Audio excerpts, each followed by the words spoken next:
to wonder, how'd you get here? Perhaps by clicking random video or a link by someone else. I don't know, and you're here anyway. So, welcome to my channel. My name is David Yusuf Fadillah, and you can call me as Zabs from Kagura Zabs, well, or whatever you like. And also, you already hear my name, so you need to watch this video till the end. Right? Okay, so this video is about strategy of reading comprehension. But before we get there, I want to tell you about something first. Right now it's midnight, and I was planning to make this video outside of my house, but in the morning it was raining, and I fell asleep, so I couldn't. Yeah, I'm sorry if the video kind of looks bad on it. So yeah, alright then. So first of all, I usually speak in Indonesia, so I'm really sorry if there's something wrong with how I speak or just plain wrong. I'm still learning, so please don't roast me so much. Anyway, like I said, this video is about strategy of reading comprehension.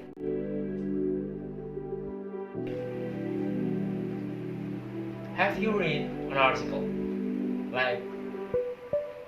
Just plain article. Article about books, on a web, or even a game. Have you? Right? Okay, so you do notice that when reading an article or book, or anything else, every page and pages, it's just words by words by words, and text by text, sentence, everything is just plain words.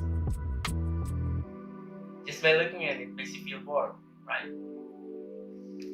And that's why you're lazy to read. Well, like me.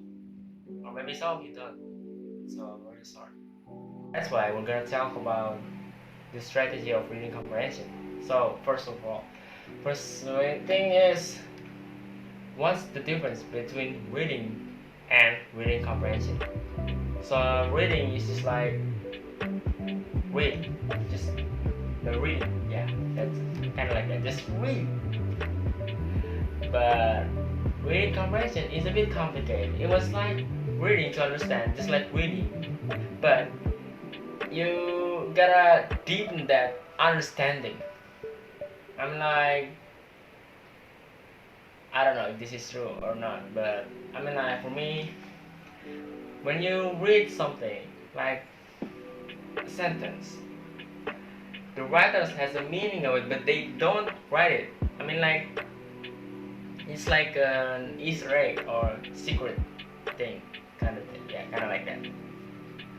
That's why you need this reading comprehension to understand how to read and get that meaning. So it was like meaning inside a meaning, kind of like that. So look, there are three processes of how reading comprehension is. The first one is pre-reading, the second one while reading, and the third one is post-reading. So pre-reading is basically an eagerness for the reader to read more of the text. The writers has to have some ideas that makes the reader keep reading, like making it a bit more interestingly, or I don't know, but then kind of like that. And then the second one is while reading. While reading is you already know about the general of the text, but that's why from that point you're reading the paragraph, sentences, word by word to make another meaning of it. So after the general meaning, you're gonna deepen that meaning so you get a new information. Okay, and then the post reading. So the third one, you understand almost every bits by bits that article, books, text. Okay. So you just need like to connect the dots by your knowledge, point of interest, or many other things that you have. Then after that, there are three types of models of reading comprehension. The first one is the bottom-up model. This is really basic, like you just need to read word by word until you know what the meaning is. Yeah, that's the point of jokes. So the second one is basically the top-down model. So the top-down model is that you have your own knowledge and you use that your knowledge to read the text and then give basic understanding of the vocabulary and check when the new information appears. Oh yeah, and forgot to tell you, I'm sorry if how I speak is a bit kind of stubborn. That's because I'm not really used to how to talk in English. Still I'm learning. Alright, now to check. The third one is actually the top-down model. No, I mean that's the second one. Sorry. So the third one is the interactive model. So this one combines the first two things, which is the bottom-up and also the top-down model. Yeah, you know that. And then finally, now we're going to see some strategies of reading comprehension. Okay, so first of all, look, there are 9 strategies: skimming, scanning, previewing, and predicting. I mean that's all no same number. Okay. Building a powerful vocabulary, learning to look for the topic, and understanding the paragraph, finding the pattern of organization, making interference, and identifying essays. So there are 9 types of strategies. I'm not gonna explain it all, but some of them I'm gonna explain how I understand them, and some of them maybe I just skip right at. Yeah, so I'm sorry. Alright then, so the first one is skimming. Skimming is basically reading selectively to understand the idea. You know, like you read, like there's a text like this, and then you just need to read like the first one, the second one, but you don't need to read the middle of it. So and then the third one like just below it, kind of like that. So and also there are three ways of how this skimming works. So the first one is the middle section, which means that there's a text, like for example a book. There is a book. Let's just use this. I mean, like, just imagine that this is a book, okay?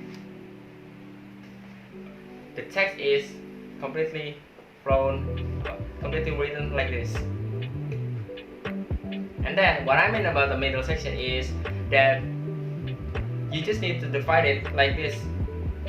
So there are 3 columns here, and then you just need to read like the middle section of it.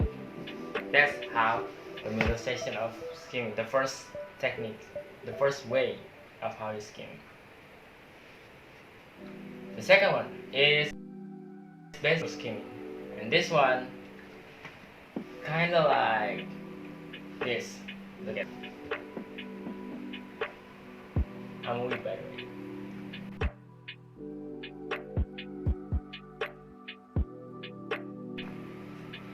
Alright, the third one is zigzag skimming.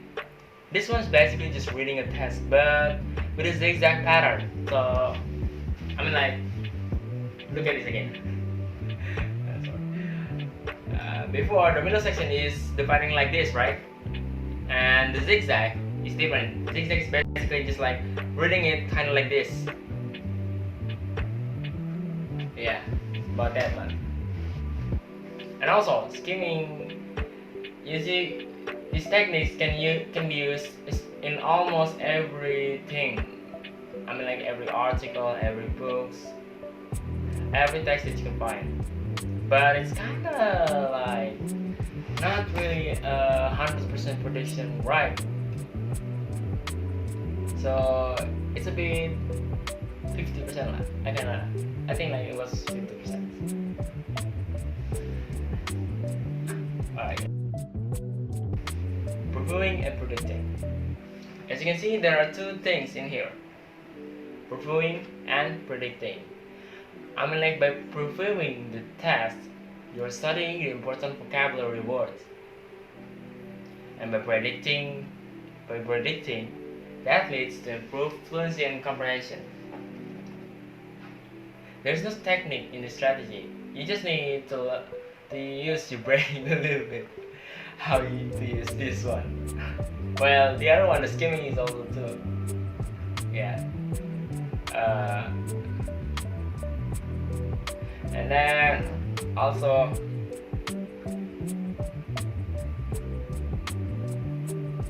alright then. Oh yeah, I forgot the scanning one. Alright, so the scanning one is kind of like a movie where you just scan information on the computer. What I mean about that is like, look at this. This is a task, right? And by scanning it, just like this. No, do you know rap? Like, there's a rapper called Eminem or maybe someone else, I don't know who. Just plain rapper. You know those lyrics are a lot of words, right? That means you just need to read like a rapper. Like, read it fast, so fast that you can't even speak of it. But you need to know bits of it. Like, after you're reading it, you have to know. As long as you want to search it, you'll be fine. Like that. This one works on a dictionary. This one works on dictionary. Like when you try to find some meaning of a word, meaning of a vocabulary, or meaning of anything else. Okay, and then we're going to step in on the previewing and predicting. So the previewing and predicting, these are two things in one number. So previewing, you can study the vocabulary of it, and predicting leads to improved fluency and comprehension. There are three ways of how you use. There are three steps of previewing. So the first one is by using the knowledge of the subject matter to make prediction about content and vocabulary and check the comprehension. And the second one is using knowledge of the text type purpose to make prediction about discourse structure. The last one is using knowledge about the author to make prediction about writing style, vocabulary, and content. Unlike me, I just got right here. Next, building a powerful vocabulary. Like the words itself, you need to level up your vocabulary by killing times or make a sandwich. Just kidding. Okay. By having lots of knowledge of vocabulary, you can easily understand something.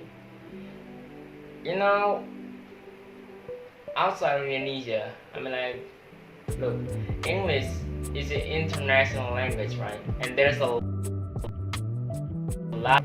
So if you almost understand all of it, you actually understand about almost every English text in Word. Sometimes vocabulary. As far as I know, vocabulary can change the meaning of a word if you combine it with anything else. That's why you need to learn about vocabulary. To be honest, I hate it. Okay, next, learning to look for the topic. Every paragraph on this article, every paragraph on an article, text, books, any source you can find, always has their main topics. You just need to find that.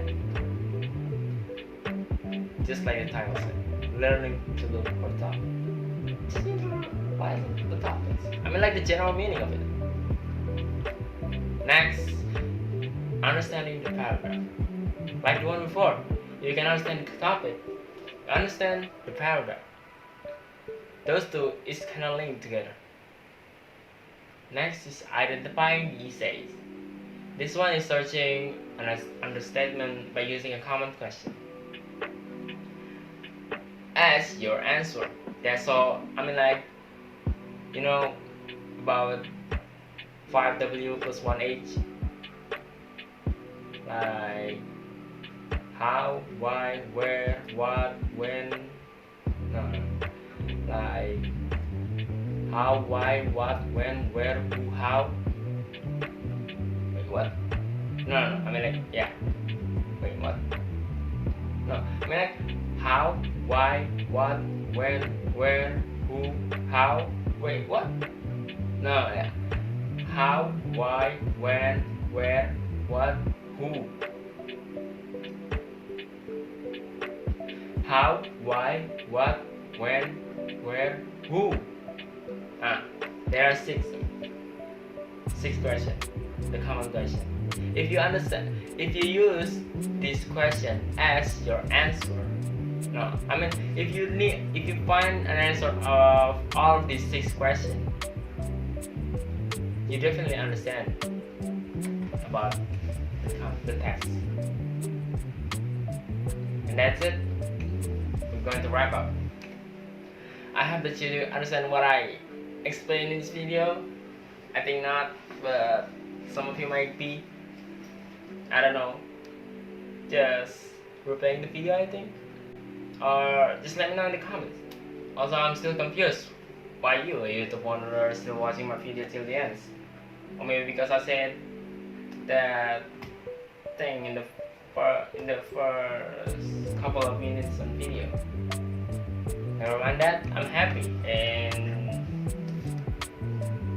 I'm happy you did it till the end, and thank you for that. Safe travel, wanderer. See you next time. Goodbye.